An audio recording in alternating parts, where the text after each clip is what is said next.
ഈ പെണ്ണിത് എന്ത് കാണിക്കുക ശ്രീയേട്ടാ? ഇവിടെ ഇത്രയും ആളുകൾ അന്തം വിട്ട് നിൽക്കുന്ന അവൾ കാണുന്നില്ലേ? സ്ത്രീയുടെ കയ്യിൽ അമർത്തി പിടിച്ചുകൊണ്ട് ആര്യം ചോദിച്ചു കേട്ടതും ശ്രീ അവനിന്ന് കടുപ്പിച്ച് നോക്കി. ദേ, അവനൊരു ഡോസ് കൊടുക്കാൻ വേണ്ടി ചെയ്താകും പെണ്ണ്. എന്തായാലും മീച്ചേൻ്റെ കയ്യിൽ നിന്ന് കിട്ടുമ്പോൾ പഠിച്ചോളും. ശ്രീ ദൂരേക്ക് നോക്കിയൊരു ദീർഘശ്വാസം എടുത്തുകൊണ്ട് ചിരിയോടെ പറഞ്ഞു. കണ്ടില്ലേ, ഇത്രയുള്ളൂ നീ. എൻ്റെ സമ്മതമില്ലാതെ റൂമിൽ കയറി വന്ന് എൻ്റെ ദേഹത്തെ പിടിച്ചപ്പോൾ ഇതിനേക്കാൾ ശക്തിയിൽ നീറിയിട്ടുണ്ട് ഞാൻ. ദച്ചു ഒരിക്കൽ നിന്ന് മാറിക്കൊണ്ട് കയ്യിൽ മുഖം അമർത്തി അലറിക്കരയുന്ന യദുവിൻ്റെ അടുത്ത് വന്ന് വീറോടെ പറഞ്ഞു. നിന്നെ എനിക്ക് അത്രയ്ക്ക് ഇഷ്ടമായിട്ടാണ് ദക്ഷിണ. അതല്ലേ അങ്ങനെ? നിന്നെ വേദനിപ്പിക്കാനല്ലടാ, സ്നേഹിക്കാനാണ് ഇവൻ നിനക്ക് വേണ്ട ദക്ഷിണ. ഞാൻ നിന്നെ ഒത്തിരി സ്നേഹിക്കുന്നുണ്ട്. യദു അവളെ നോക്കി തളർച്ചയോടെ പറഞ്ഞു. ഓക്കെ, നീ എന്നെ ആത്മാർത്ഥമായിട്ടാണ് സ്നേഹിക്കുന്നതെന്ന് ഞാൻ വിശ്വസിക്കാം. അങ്ങനെയാണെങ്കിൽ എന്തുകൊണ്ട് നീ രേവതി ചേച്ചിയുടെ അടുത്ത് അങ്ങനെയൊക്കെ കാണിച്ചു? അതിനുള്ള മറുപടി ആദ്യം താ. ദച്ചു അവൻ്റെ മുന്നിൽ കൈകൾ കെട്ടി നിന്നുകൊണ്ട് ചോദിച്ചു. അവളെ ആ ചോദ്യം കേട്ടും യദു ഒന്ന് പരുങ്ങുമെന്ന് കരുതിയ അവൾക്ക് തെറ്റി. അതവളെ ശരീരത്തോട് തോന്നിയ വെറും ഒരു മോഹം മാത്രമായിരുന്നു. അത് തീർന്നപ്പോൾ അവളെ അവസാനിപ്പിക്കാമെന്ന് വെച്ചതാണ്. പക്ഷെ പിന്നെ എനിക്ക് നിന്റെ വീട്ടിൽ അവളെ കയറ്റിയാൽ എന്തെന്ന ചിന്ത വന്നു. യദു പറഞ്ഞു കേട്ട് ദച്ചു അവനെ ദേഷ്യത്തിൽ നോക്കി. അങ്ങനെ നീ എന്നെ ആത്മാർത്ഥമായി സ്നേഹിച്ചിട്ടുണ്ടെങ്കിൽ മറ്റൊരു പെണ്ണിനെ കാമത്തോടെ നോക്കുക പോലുമില്ലായിരുന്നു. എന്നിട്ടും എൻ്റെ മുന്നിൽ വന്ന് ഇമാതിരി കോപ്രായം കാണിച്ചാലുണ്ടല്ലോ. അവന് നേരെ വിരൽ ചൂണ്ടി പറയുന്നവളെ വല്ലാത്തൊരു ഭാവത്തോടെ അവൻ നോക്കി. സംസാരവും പറച്ചിലൊന്നും വേണ്ട, തീർക്കാൻ നോക്കിച്ച. എനിക്കവനെ കാണേ വട്ടാകുന്നു. ഡെച്ചി ഒരിക്കിൻ്റെ കയ്യിൽ അമർത്തി പിടിച്ചുകൊണ്ട് കരയോടെ പറഞ്ഞു. നീ ഇങ്ങോട്ട് മാറി നിൽക്ക്, ഞാൻ അവനെ ഒന്ന് കാണട്ടെ. ഡെച്ചുവിനെ സൈഡിലേക്ക് നീക്കി നിർത്തിക്കൊണ്ട് ഇറക്കി പറഞ്ഞു. അന്നത്തെ പോലെ ആ ഭ്രാന്തൻ്റെ മുന്നിലേക്ക് ചെന്ന് കയറി കൊടുത്താൽ വലതും എടുത്ത് അവൻ വീക്ക് തരും. പിന്നെ വീണ്ടും മീച്ചെ ഹോസ്പിറ്റലിൽ കൊണ്ടുപോകണം. എന്തിനാ വെറുതെ പണി വാങ്ങാൻ നിൽക്കുന്നത്? അതുകൊണ്ട് കുറച്ച് മാറി നിന്ന് സംസാരിക്കുന്നതാണ് നല്ലത്. എറിക്കിനെ തടഞ്ഞു വെച്ചുകൊണ്ട് അവൾ പറഞ്ഞു കേട്ടതും എറിക്ക് ദച്ചുവിനെ കൂർപ്പിച്ച് നോക്കി. ഓ, ആ പീസിനെ ഞാൻ പറഞ്ഞത് അത്രയ്ക്ക് അങ്ങോട്ട് പിടിച്ചില്ലെന്ന് തോന്നുന്നു. എന്നാൽ പിന്നെ പോയി കൊണ്ടിട്ട് വാ. ദച്ചു മുഖം തിരിച്ചുകൊണ്ട് അവിടെ ഒരു അറ്റത്തായി നിർത്തിയിട്ടിരിക്കുന്ന അവിടെ കാറിൻ്റെ ബോണറ്റിൽ ചാടി കയറിയിരുന്നു. പോപ്കോൺ കൂടെ വേണ്ടതായിരുന്നു. ചുമ്മാ ഇരുന്നിട്ട് ഒരു രസമില്ല. ദച്ചു കാലിന്മേൽ കാലെടുത്ത് വെച്ചുകൊണ്ട് ആലോചനയോടെ പറഞ്ഞു. അത് മാത്രം മതിയോ നിനക്ക്? അവളുടെ അടുത്ത് വന്ന് ആരെയും ചോദിച്ചു. തൽക്കാലം അത് മതി, ഇനി വേറെ എന്തെങ്കിലും വേണമെങ്കിൽ ഞാൻ പറഞ്ഞോളാം. ദച്ചു അവനെ നോക്കി നന്നായി ചിരിച്ച് കാണിച്ചു. ഇപ്പം തന്നെ കിട്ടും. ഇച്ചൻ വീട്ടിലേക്ക് പറഞ്ഞു വിടണമെങ്കിൽ അവിടെ മിണ്ടാതിരിക്കും കുരുപ്പേ. ബാക്കിയുള്ളവനെ കൂടെ ഒന്നും കാണാൻ സമ്മതിക്കില്ല ഇവൾ. ആര്യൻ അവളെ രൂക്ഷമായി നോക്കിക്കൊണ്ട് പറഞ്ഞു കേട്ടതും ദച്ചു ആര്യനെന്ന് പുച്ഛിച്ചുകൊണ്ട് മുഖം തിരിച്ചു. നിനക്ക് കിട്ടിയത് മതിയായില്ലിറക്കേ. എന്തായാലും ഇന്നിവിടുന്ന് നീ ജീവനോടെ പോകില്ല, അത് ഉറപ്പിച്ചു തന്നെ ഞാനിരിക്കുന്നത്. ഏത് ക്രൂരമായി ചിരിച്ചുകൊണ്ട് പറഞ്ഞു കേട്ടതും ഇറക്കി തല കുലുക്കിയെന്ന് മോളി. ഇവിടെ ആരുടെ അവസാനമാണെന്ന് നമുക്ക് കണ്ടു കളയാം. കുറച്ചുനാൾ കൂട്ടുകൂടി നടന്നതല്ലേ എന്ന് കരുതി നിന്റെ ജീവൻ എടുക്കണമെന്ന് തീരുമാനിച്ചിരുന്നതാണ് ഞാൻ. പക്ഷേ അല്പമെങ്കിലും ജീവൻ നിനക്ക് ബാക്കിയുണ്ടെങ്കിൽ എൻ്റെ പെണ്ണെ തേടി നീ വരുമെന്ന് എനിക്കറിയാം. എറിക്ക് പറഞ്ഞു കേട്ട് യദു അവനെ നോക്കിയെന്ന് ചിരിച്ചു. അപ്പോൾ നിനക്കറിയാം അവളെ ഞാൻ സ്വന്തമാക്കുമെന്ന്. അങ്ങനെയല്ല ഇതു. എന്നിൽ നിന്ന് ആരവളെ സ്വന്തമാക്കണമെന്ന് തീരുമാനിച്ചാലും എൻ്റെ കൈ കൊണ്ട് അവർ തീരും. ഇപ്പം നിൻ്റെ അവസ്ഥ പോലെ. എറിക്ക് ചിരിച്ചുകൊണ്ട് അവൻ്റെ മുന്നിൽ കൈ കെട്ടി നിന്നു. അതിന് നീ ജീവനോടെ ഇരുന്നിട്ട് വേണ്ടേ? ഏതുവാരോ അലർച്ചയോടെ എറിക്കിന് നേരെ കയ്യിൽ ഒളിപ്പിച്ചു വെച്ച കത്തി ഊരി എടുത്തുകൊണ്ട് ചാടി വീണു. അയ്യോ ഇച്ച! അത് കണ്ട് ദച്ചു വെപ്രാളത്തോടെ വണ്ടിലും താഴേക്ക് ചാടി. അവിടെ നിന്ന് ഒരടി അനങ്ങിയാൽ മര്യാദയ്ക്ക് അതിൻ്റെ പുറത്ത് കയറിയിരിക്കടി. യദുവിൻ്റെ കത്തിയിരിക്കുന്ന കയ്യിൽ അമർത്തി പിടിച്ചുകൊണ്ട് ദച്ചുവിന് നേരെ തിരിഞ്ഞുകൊണ്ട് ഇറക്കി ദേഷ്യത്തിൽ പറഞ്ഞു കേട്ടതും ഇറങ്ങിയ സ്പീഡിൽ അവൾ അതേപോലെ തന്നെ കയറിയിരുന്നു. പേടിച്ചിട്ടല്ലേ? അതിന് ഇങ്ങനെ ചൂടാവേണ്ട ആവശ്യമൊന്നുമില്ലല്ലോ. ദച്ചു പിറുപിറുത്തുകൊണ്ട് വെപ്രാളത്തോടെ മുന്നിലേക്ക് നോക്കി. എറിക്കിനെതിരെ ഭ്രാന്തമായി അടുക്കുന്ന യദുവിനെ ഇറക്കി ചുണ്ടിൽ വിരിഞ്ഞ ചെറുചിരിയോടെ തന്നെ തള്ളി നീക്കുന്നുണ്ട്. ഒരടിയെങ്കിലും കൊടുക്കിച്ചവനിട്ട് ഇയാളത് എന്ത് ചെയ്യുക? യദുവിന് ഒരടി പോലും കൊടുക്കാതെ അവൻ്റെ കൈ തട്ടി മാറുന്ന എറിക്കിനെ നോക്കി അവൾ വിളിച്ചു പറഞ്ഞു. അത് കേട്ടതും എറിക്ക് അവളെ നോക്കിയെന്ന് കണ്ണിറക്കിക്കൊണ്ട് യദുവിൻ്റെ നെഞ്ചിലായി അമർത്തി ചവിട്ടി. ശക്തിയുള്ള ചവിട്ടായതുകൊണ്ട് തന്നെ യദു താഴേക്ക് വീണു പോയിരുന്നു. അവൻ നെഞ്ചിൽ അമർത്തി പിടിച്ചുകൊണ്ട് നിർത്താതെ ചുമച്ചു. ഓഫ് കിടു! ദേശം ഇരുന്ന് കൈ കൊട്ടി. പക്ഷെ പുറകിലൊരു ശബ്ദം കേട്ട് അങ്ങോട്ട് നോക്കിയ അവളുടെ മുഖം ഒന്ന് ചുളിഞ്ഞു. ഇതെന്താ ഇവിടെ? അവൾ സംശയത്തോടെ അടുത്ത് നിൽക്കുന്ന സ്ത്രീയും മാനെയും നോക്കി. അവർ അറിയില്ലെന്നതുപോലെ നിൽക്കുന്നുണ്ട്. പക്ഷെ അത് കണ്ട് ഇറക്കി യദുവിനെ നോക്കി ക്രൂരമായി ചിരിച്ചുകൊണ്ട് അവൻ്റെ കഴുത്ത് തിരിച്ചു ഓടിച്ചുകൊണ്ട് അതിൻ്റെ അടുത്തേക്ക് നടന്നു. ഇതെന്താ ഇച്ചാ? ദച്ചു ഒരിക്കിൻ്റെ കയ്യിൽ അമർത്തി പിടിച്ചുകൊണ്ട് ഉറക്കെ ചോദിച്ചു. ഇവിടെ നടക്കുന്നത് കാണാൻ പറ്റില്ലെങ്കിൽ കണ്ണടച്ചിരുന്നോണം. ഇവന് കൊടുക്കുന്നത് നിനക്ക് കാണണമെന്ന് വാശി പിടിച്ചിട്ടാണ് ഞാൻ നിന്നെ ഇങ്ങോട്ട് കൊണ്ടുവന്നത്. എറിക്ക് അവളെ രൂക്ഷമായി നോക്കിക്കൊണ്ടു പറഞ്ഞു കേട്ടും ദേശു തല കുലുക്കിക്കൊണ്ടും മിണ്ടാതിരുന്നു. അവളെന്താ നടക്കുന്നത് എന്ന് കാണാനുള്ള വ്യഗ്രതയുടെ മുന്നിലേക്ക് നോക്കി നിന്നു. 2 ക്രെയിൻ കൊണ്ട് 2 വശത്തുമായി നിർത്തിയത് കണ്ട് എറിക്ക് അവിടെ അടുത്ത് പോയി കുറച്ചു നേരം സംസാരിച്ചു നിന്നു. ഇച്ചിക്കിത് എന്തിനാന്നാ എനിക്ക് മനസ്സിലാവാത്തത്. ദേശു താടി വിരൽ വെച്ചുകൊണ്ട് ആ 2 ക്രെയിനും മാറി മാറി നോക്കി. ഒന്നും മിണ്ടാതിരിക്കടി, ഇല്ലെങ്കിൽ ഇപ്പോൾ പറഞ്ഞു വിടുന്നതിനെ. ആര്യൻ കണ്ണൂട്ടിക്കൊണ്ട് പറഞ്ഞു കേട്ടതും ദേശു അവനെന്ന് കടുപ്പിച്ച് നോക്കിക്കൊണ്ട് മുഖം തിരിച്ചു. ഏറിക്ക് കുറച്ച് വളമായിട്ട് വന്നത് കണ്ടവൾ സ്ത്രീക്കും മാനും അത് കാണിച്ചു കൊടുത്തു. താഴെ തളർച്ചയോടെ കിടക്കുന്ന യദുവിൻ്റെ കാലുയർത്തി അതിൽ വടത്തിൻ്റെ അറ്റം മുറുക്കി കെട്ടുകയാണ് എറിക്ക്. അവൻ അത്രയും മുറുക്കിയാണ് അത് കെട്ടുന്നത്. ഒരിക്കലും മഴിയാൻ പറ്റാത്ത രീതിയിൽ കെട്ടിത്തൂക്കാനായിരിക്കും. അത് കണ്ട് ദച്ചു ഉറപ്പോടെ പറഞ്ഞു. അതിനെന്തിനാ ദച്ചു കാലിൽ കെട്ടുന്നേ? കഴുത്തിൽ കെട്ടിയാൽ പോരെ? ആര്യൻ അവളെ കൂർപ്പിച്ചു നോക്കി. ഓ, അങ്ങനെയൊന്നുണ്ടല്ലേ, ഞാൻ ഓർത്തില്ല. ദച്ചു ചിരിച്ച് കാണിച്ചുകൊണ്ട് പറഞ്ഞു. പിന്നെ എറിക്കിനെ ശ്രദ്ധിച്ചു. അവൻ യദുവിൻ്റെ 2 കാലും 2 വടത്തിൽ മുറുക്കി കെട്ടിവെച്ചു. യദു അത് എതിർക്കുന്നുണ്ടെങ്കിലും എറിക്കത് കാര്യമാക്കുന്നില്ല. മാർട്ടിൻ. യദുവിൻ്റെ കാല് രണ്ടും ഓരോ വടം ഉപയോഗിച്ച് കെട്ടിയതിനു ശേഷം എറിക്ക് തിരിഞ്ഞു നിന്നുകൊണ്ട് കാട് വെട്ടാൻ നിന്ന അവൻ്റെ ഒരു ബോഡി ഗാർഡിനെ വിളിച്ചു. സാർ. അയാൾ വേഗത്തിൽ എറിക്കിൻ്റെ അടുത്തേക്ക് വന്നു. ഇവനെ കെട്ടിയ ആ വടത്തിൻ്റെ അറ്റം ആ 2 ക്രെയിനിലും കുഴങ്ങ് മുറുക്ക കെട്ടിക്കൂ, അഴിഞ്ഞു വരരുത്. എറിക്ക് ഗൗരവത്തോടെ പറഞ്ഞു കേട്ട് അയാൾക്കൊന്നും മനസ്സിലായില്ലെങ്കിലും തല കുലുക്കിക്കൊണ്ട് 2 പേരും ചേർന്ന് യദുവിനെ എടുത്ത് ക്രെയിൻ്റെ അടുത്ത് കൊണ്ടുപോയി എറിക്ക് പറഞ്ഞതുപോലെ ചെയ്തു. എറിക്ക്, നീ ഇതെന്താ കാണിക്കുന്നേ? എന്നെ വെറുതെ വിട്. നിന്റെ വഴിക്കിന് ഞാൻ വരില്ല. അവളെ മാത്രം മതി എനിക്ക്. യദു തന്നെ എറിക്ക് എന്താ ചെയ്യാൻ പോകുന്നത് എന്ന് പോലും അറിയാതെ പേടിയിൽ വിളിച്ചു പറഞ്ഞു. നിനക്ക് അതിനുള്ള സമയമെല്ലാം കഴിഞ്ഞു പോയല്ലോ യദു. ഇനി നിന്നോടൊരു സംസാരത്തിനുമില്ല. ഇത് നീ എന്നോട് ചോദിച്ചു വാങ്ങിയ വിധിയാണ്. എറിക്ക് അവനെ നോക്കി പൊച്ചത്തോടെ നിന്ന് ചിരിച്ചുകൊണ്ട് പറഞ്ഞു. 2 ക്രെയിനും 2 വശങ്ങളിലായിട്ടാണ് നിൽക്കുന്നത്. അതിൻ്റെ അറ്റത്ത് യദുവിൻ്റെ കാലിൽ കെട്ടിയ വടത്തിൻ്റെ അറ്റമുണ്ട്. ക്രെയിൻ പതിയെ കുറച്ച് പുറകിലേക്ക് നീങ്ങിയതും യദുവിൻ്റെ കാല് രണ്ടും കുറച്ച് അകന്നു നിന്നു. നോ. യദു അലറി വിളിച്ചതും ക്രെയിൻ നിന്നതും ഒരുമിച്ചായിരുന്നു. ഒന്നും സംഭവിച്ചില്ലെന്ന് മനസ്സിലായതും യദു പതിയെ കണ്ണുകൾ തുറന്നു. അപ്പോൾ അവൻ തലകീഴായി കിടക്കുന്നുണ്ട്. ഇവിടെ കുഴിച്ചോ, അതുവരെ അവൻ അങ്ങനെ തലകീഴായി കിടക്കട്ടെ. ഇയറിക്ക് യദുവിൻ്റെ തലഭാഗം വരുന്ന മണ്ണിലേക്ക് നോക്കി പറഞ്ഞതും 2 പേരും അവിടെ അല്പം കുഴിച്ചു. ഒരുപാടില്ല, നമ്മുടെ കൈയുടെ മുട്ടിൻ്റെ ആഴത്തിൽ ഒരു കുഴി. ആ സമയമെല്ലാം തലകീഴായി കിടന്നുകൊണ്ട് യദു അലറി വിളിക്കുന്നുണ്ട്. എൻ്റെ കൂട്ടുകാരന് സുഖമുള്ളൊരു അന്ത്യയാത്ര നേരുന്നു. യദുവിൻ്റെ കവളിൽ തട്ടിക്കൊണ്ട് ഇറക്കി പറഞ്ഞു കേട്ടതും അവൻ പേടിയിൽ തല വെട്ടിച്ചു. ഞാൻ ചെയ്തതിനെല്ലാം നിന്നോട് മാപ്പ് ചോദിക്കാം. പക്ഷേ എനിക്ക് അവളെ അത്രയും ഇഷ്ടമായിട്ടാണ് ഞങ്ങൾ ജീവിക്കാൻ അനുവദിച്ചുകൊണ്ട് നിനക്ക്. ഒന്നുമില്ലെങ്കിലും ഒരു കാലത്ത് നമ്മൾ ബെസ്റ്റ് ഫ്രണ്ട്സ് ആയിരുന്നു. യദു പേടിയോടെ പറഞ്ഞു. ആ ഓർമ്മകൾ ഉള്ളതുകൊണ്ടാണ് ഞാൻ നിന്നെ ക്രൂരമായി ഇഞ്ചിഞ്ചായി കൊല്ലാത്തത്. എറിക്ക് അതും പറഞ്ഞ് ക്രെയിൻ ഓപ്പറേറ്റർ ഒന്ന് നോക്കി. അവൻ്റെ നോട്ടത്തിൻ്റെ അർത്ഥം മനസ്സിലായതുപോലെ അവർ 2 പേരും യദുവിനെ അല്പം താഴ്ത്തി.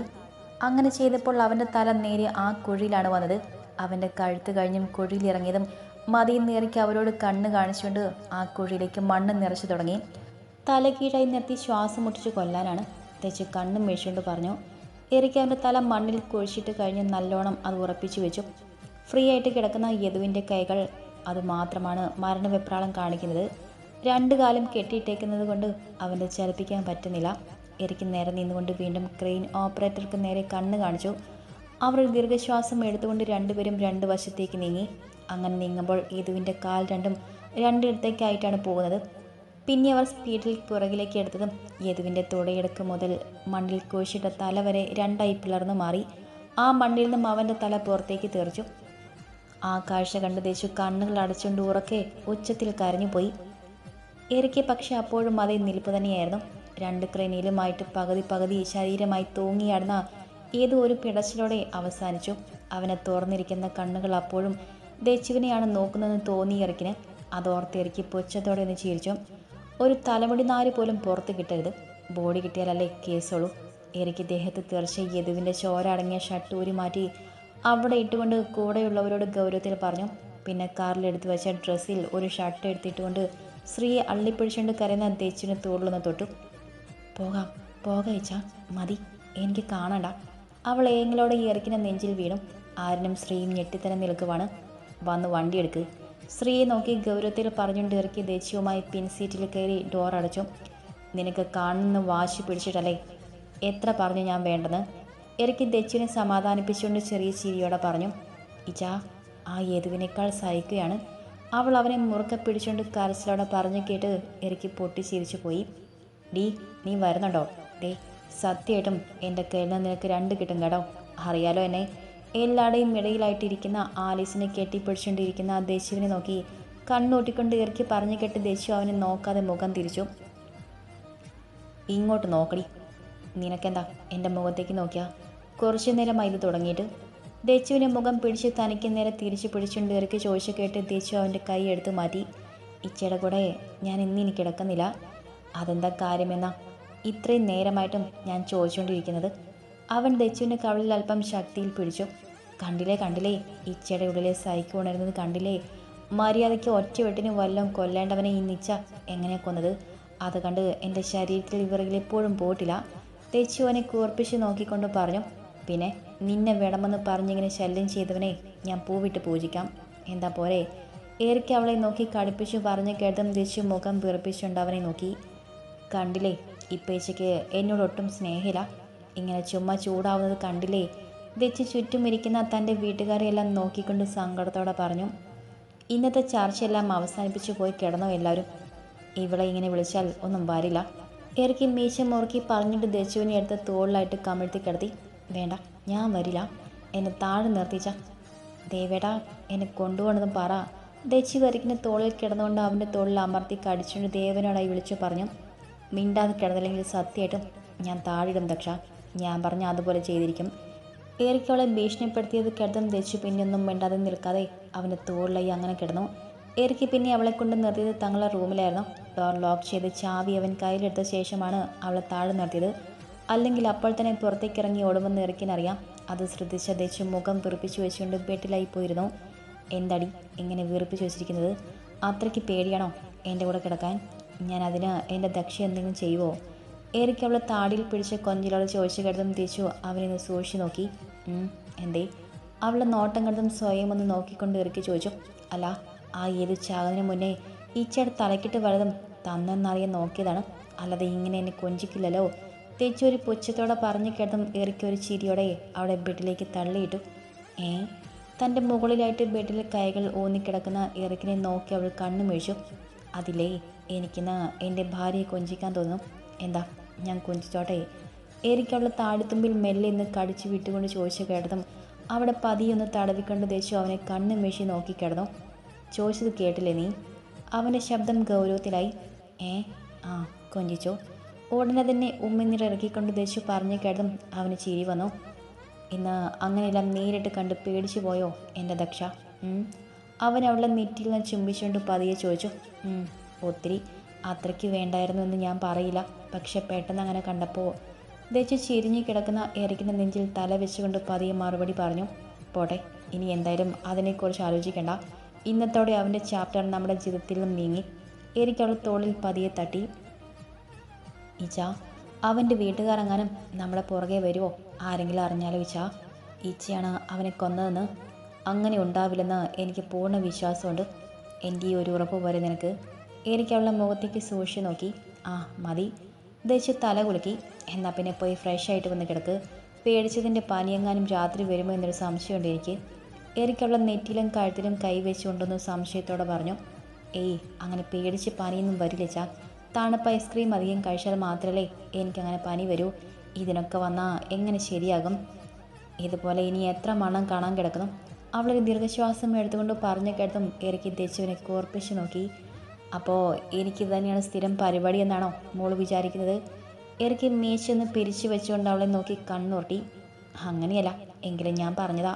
ജീവിതമല്ലേ ഈച്ച, പറയാൻ പറ്റില്ലല്ലോ. ദേശി ചിരിയോടെ അവന് തോളിൽ കൈയിട്ടു. തൽക്കാലം മോള് കൂടുതലൊന്നും പറയണ്ട, പോയി ഫ്രഷ് ആയിട്ട് വാ. ദേശുവിനെ ബെഡിലും താഴെ ഇറക്കി പറഞ്ഞു കേട്ടതും അവന് നേരെ മുഖം കോട്ടിക്കൊണ്ട് ദേശു ബാത്റൂമിലേക്ക് കയറി ഡോർ അടച്ചു. അല്പം കഴിഞ്ഞ് അവൾ ഇറങ്ങുമ്പോൾ ഇറക്കി ഡ്രസ്സ് മാറി കിടന്നിരുന്നു. ഈച്ച നേരത്തെ കിടന്നോ? എന്തേ, ദേഹവേദന വല്ലതും ഉണ്ടോ? എറിക്കിൻ്റെ അടുത്തേക്ക് മുട്ടിൽ ഇഴഞ്ഞുകൊണ്ട് ദേശു കയറിക്കൊണ്ട് സംശയത്തോടെ ചോദിച്ചു. നേരെ ചുവേ കയറാൻ പറ്റുമെങ്കിലും അങ്ങനെ ചെയ്യരുത് കേട്ടോ. ദേശുവിനെ അങ്ങനെ തന്നെ എടുത്തു ഉയർത്തി ബെഡിൽ നേരെ കിടത്തിക്കൊണ്ട് ഇറക്കി അവളെ ഒന്ന് കടുപ്പിച്ച് നോക്കി. ഇന്നിപ്പോൾ ഇത്രയും ഭീകരത നിറഞ്ഞ സംഭവം കണ്ടിട്ട് വന്നാൽ എന്നിങ്ങനെ വഴക്ക് പറയില്ലേച്ചാ. അവൾ ചിണുങ്ങിക്കൊണ്ട് അവൻ്റെ നെഞ്ചിൽ മുഖം അമർത്തി. പിന്നെ എന്ത് ചെയ്യണം? എറിക്ക് കുസൃതിയോടെ ചോദിച്ചു. സ്നേഹിക്കാലോ. ദേശു നാണത്തോടെ വിരൽ കടിച്ചുകൊണ്ട് പറഞ്ഞു. അയ്യടാ സ്നേഹിക്കാം, മിണ്ടാതെ കിടന്നുറങ്ങടി. കുരുപ്പിനെ സ്നേഹിക്കാഞ്ഞിട്ടാണ്. ഏറിക്ക് പിറുപിറുത്തുകൊണ്ട് അവളെ ചേർത്ത് പിടിച്ചുകൊണ്ട് മെല്ലെ ഇന്ന് പുഞ്ചിരിച്ചു. അല്ല, ഇതെന്താ സംഭവം? രാവിലെ കുത്തിപ്പൊക്കിയാലും എഴുന്നേൽക്കാത്ത ആള് കോഫിയും കൊണ്ട് മുന്നിൽ വന്ന് നിൽക്കുന്നു. ഏറിക്ക് തൻ്റെ മുന്നിൽ കോഫിയുമായി ചിരിയോടെ നിൽക്കുന്ന ദച്ചുവിനെ അടിമുടി ഒന്ന് നോക്കി. എനിക്കിന്ന് എൻ്റെ ഭർത്താവിനൊരു കോഫി ഇട്ടുകൊണ്ട് കൊടുക്കാൻ തോന്നി. അത് വലിയ തെറ്റാണെന്ന് ഞാൻ അറിഞ്ഞില്ല. വേണമെങ്കിൽ ഞാനത് ദേവേട്ടന് കൊണ്ടുപോയി കൊടുത്തോളാം. ദച്ചു മുഖം വീർപ്പിച്ച് വെച്ചുകൊണ്ട് എറിക്കിൻ്റെ അടുത്തു നിന്നും പോകാൻ തിരിഞ്ഞു. പോവല്ലേ, അതിനെനിക്ക് കോഫി വേണമെന്ന് ഞാൻ പറഞ്ഞില്ലല്ലോ. എന്തായാലും എൻ്റെ ഭാര്യ കൊണ്ടുവന്നതല്ലേ, ഇങ്ങിതാ. എറിക്ക് അവളെ തോളിൽ കൈയിട്ടുകൊണ്ട് ദച്ചുവിൻ്റെ കയ്യിൽ നിന്ന് ആ കോഫി വാങ്ങി മേലെ കുടിച്ചു. കോഫി എങ്ങനെയുണ്ട് ചാ? ദച്ചു വിടർന്ന കണ്ണുകളോടെ അവനെ നോക്കി. ദക്ഷ ഇട്ട് തന്നെ ആകുമല്ലേ? അവനൊരു ചിരിയോടെ മറുപടി ചോദിച്ചു. അതെ, എങ്ങനെ മനസ്സിലായി? മോള് കോഫിക്ക് മധുരയോടെ മറന്നുപോയി. എനിക്കത് കുടിച്ചുകൊണ്ട് തന്നെ പറഞ്ഞു. അയ്യോ ആണോ? എങ്കിൽ ഞാൻ മധുരിട്ട് ഒരു കപ്പ് കൂടെ കൊണ്ടുവരാം. അവൾ വേഗത്തിൽ തിരിയാൻ പോയി. വേണ്ട, ഇത് മതി. എൻ്റെ ദക്ഷ എങ്ങനെ തന്നാലും ഞാൻ കുടിക്കും. എനിക്ക് കാലിയായി കപ്പ് അവളുടെ കയ്യിൽ തിരിച്ചു കൊടുത്തിട്ട് ആ കവളിൽ പതിയെ തട്ടിക്കൊണ്ട് പറഞ്ഞു. അപ്പോൾ ഇത്തിരി സൈനീഡ് കലക്കി തന്നാലോ വിച്ചാ? ദച്ചു ഒറ്റക്കണ്ണിറക്കിക്കൊണ്ട് ചോദിച്ചു. അല്ലെങ്കിലും ഈ നാവ് നിന്നെ നന്നാവാൻ സമ്മതിക്കില്ലല്ലോ. ഇറക്കി ദച്ചുവിൻ്റെ തലയിൽ നിന്ന് കൊട്ടിക്കൊണ്ട് പറഞ്ഞു. ദച്ചു മുഖം വെറുപ്പിച്ച് വെച്ചുകൊണ്ട് അവൻ്റെ മുഖത്തു നിന്ന് മുഖം തിരിച്ചു. എന്തായാലും പിണങ്ങാൻ നിൽക്കണ്ട. എന്തിന് രാവിലെ ഇങ്ങനെ മധുരമില്ലാത്ത കോഫി കൊണ്ടുവന്ന് എന്നെ ചാക്കിടാൻ വന്നത്? അത് പറ. ദച്ചുവിൻ്റെ കഴുത്തിൽ കൈയിട്ട് അവൾ തനിക്ക് നേരെ തിരിച്ച് പിടിച്ചുകൊണ്ട് അവൻ ചിരിയോടെ ചോദിച്ചു. അതില്ലേ ചാ? ദച്ചു അത് പറഞ്ഞു കേട്ടും വിടർന്ന കണ്ണുകളോടെ അവൻ്റെ അടുത്തേക്ക് ചാഞ്ഞുകൊണ്ട് ഏറിക്കിൻ്റെ നെഞ്ചിൽ വിരൽ ഓടിച്ചുകൊണ്ട് പറഞ്ഞു. പോരട്ടെ, എന്താ കാര്യം? അവൻ ദച്ചുവിൻ്റെ മുഖത്തുള്ള ചെറിയ മുടിയിഴകൾ ഒതുക്കി വെച്ചുകൊണ്ട് ചിരിയോടെ തന്നെ ചോദിച്ചു. എനിക്കിനിപ്പോൾ കോളേജിൽ ഒരാഴ്ച ലീവാണല്ലോ. അതിന്? ഏറിക്കവളെ തന്നിൽ നിന്നും അല്പം നീക്കി നിർത്തിക്കൊണ്ട് ഗൗരവത്തോടെ ചോദിച്ചു. അതുകൊണ്ട് നമുക്ക് ഒരാഴ്ച എവിടെയെങ്കിലും പോയാലോ ചോദിച്ചാൽ? പ്ലീസ്. ഇനിയിപ്പോൾ ദേവേട്ടൻ്റെ കല്യാണം എല്ലാം വരാൻ പോകുമല്ലേ? അപ്പോൾ നമ്മളെല്ലാവരും തിരക്കിലാകില്ലേ? ഇപ്പോൾ ആകുമ്പോൾ സമയമുണ്ടല്ലോ. പ്ലീസ് ഇച്ചാ, ഒന്നും സമ്മതിക്ക്. ദച്ചു അവൻ്റെ കൈ രണ്ടും കൂട്ടിപ്പിടിച്ചു. തൻ്റെ വലിയ രണ്ട് കൈയും കൂട്ടിപ്പിടിക്കാൻ പാടുപെടുന്ന ദച്ചുവിൻ്റെ രണ്ട് കുഞ്ഞി കൈകൾ കണ്ടതും അവന് ചിരി വന്നു. ചിരിക്കാതെ പറയിച്ച സമ്മതിക്കോ? Please please. ദച്ചു കണ്ണുകൾ ചുരുക്കിക്കൊണ്ട് ദയനീയമായി ചോദിച്ചു. എന്തായാലും ഇത്രയൊക്കെ പറഞ്ഞതല്ലേ, ഞാൻ ആലോചിക്കാം. ഏറിക്ക് ചെറിയ ചിരിയോടെ പറഞ്ഞു കേട്ട് ദച്ചു സന്തോഷത്തോടെ അവൻ്റെ കവളിൽ ഒരു ഉമ്മ വെച്ചുകൊണ്ട് താഴേക്കോടി. ഞാനെന്നപ്പോൾ ഇതെല്ലാവരോടും പറയട്ടെ, അവൾ വിളിച്ചു പറഞ്ഞുകൊണ്ട് താഴേക്കോടി. ദക്ഷ, സൂക്ഷിച്ചു പോണം, ഇല്ലെങ്കിൽ എൻ്റെ കയ്യിൽ നിന്ന് കിട്ടും നിനക്ക്. അവൻ വിളിച്ചു പറഞ്ഞതും അവളുടെ സ്പീഡൊന്നും കുറഞ്ഞു. അത് കണ്ടൊരു ചിരിയോടെ അവൻ ഫ്രഷാകാൻ റൂമിലേക്ക് നടന്നു.